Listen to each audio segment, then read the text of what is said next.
My first sonic memories happened down the street from the house I grew up in, my grandfather's house in Nyack.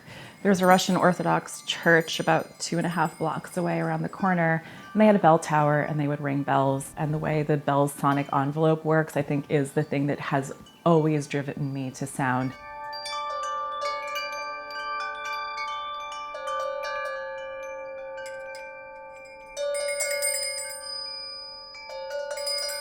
We hear this big attack, and then you listen over time to the evolution of this sustain and this decay and how the different frequencies merge and meld.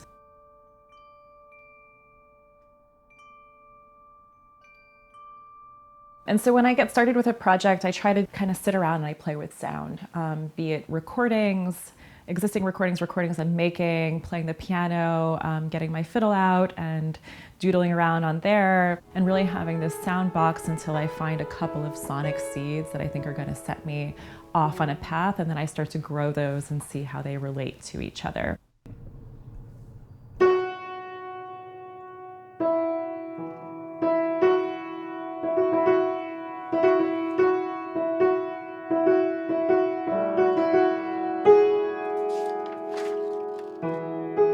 The piece I've written for the New York Phil for Project 19 is called Tread Softly.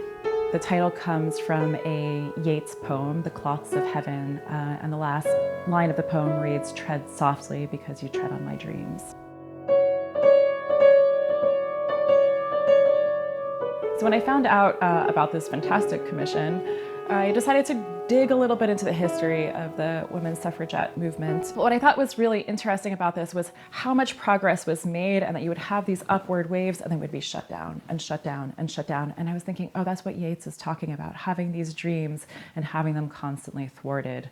And it starts very quietly, and it's musical ephemera, these sort of ideas that start in motion, soft murmurings that then get constantly shut down, one after the other. And this grows and grows and grows till the midway point of the piece. And then there's quite a bit of violence and this dialogue between ideas that can never really be heard and how they're thwarted until moments of resistance and silence at the end. So here there's an agitated murmur, sort of the tail end of another musical idea that never gets to develop. The horns come in and it sounds like something's gonna happen. And now we get this oscillating, waving sound through the woodwinds. And then an immediate cutoff by the strings. That kind of wow, wow, wow. The flexitones are supposed to be doing that part here.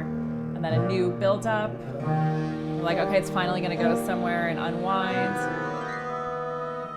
But it kind of goes back into this punctuated string idea before we're like, okay, it's gonna take off and go somewhere else. And no. And so every time the music is trying to evolve, there's a big, sharp contrast and cut. My pieces comes before Haydn and Mozart, which are classical composers, from the classical period, with smaller orchestras and different kinds of sounds and priorities than what I'm writing. But I don't think of myself as totally separate from them. It's part of a continuum and an evolution, My sounds can only exist because of their sounds have existed, and they can only exist because the sounds of their predecessors existed as well. Going back to the Yeats poem, Tread Softly, I would like the audience to think about Project 19 in that way, that they're going to hear 19 new pieces by people who sometimes don't feel like they can have a voice, who are being given an opportunity to have a voice.